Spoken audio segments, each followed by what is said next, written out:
Ram Ram bloomers, कसा मस्त दिसतोय ना. तर आज स्वागत आहे तुमचं चटणी चॅलेंजच्या डे 6मध्ये. तर आज आपण करणार आहोत माझ्या किचन गार्डनमधल्या पालकाची चटणी. त्यासाठी सर्वप्रथम तुम्हाला थोड्याशा तेलामध्ये खोबरं, मिरची आणि लसूण परतून घ्यायचं आहे. त्यानंतर स्वच्छ केलेला पालक आपल्याला त्याच तव्यावरती थोडासा परतून घ्यायचा आहे. मी इथे देठ काढले नाहीत कारण की माझा कवळा पालक होता, त्यामुळे मी जास्त देठ काढले नाही, मी तसेच ठेवले आहेत.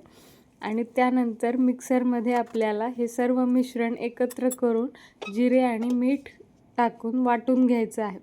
वाटल्यानंतर आपल्याला जर वाटत असेल तर तुम्ही जिरे मोहरीचा तडका देऊ शकता, नाहीतर तशीसुद्धा तुम्ही खाऊ शकता.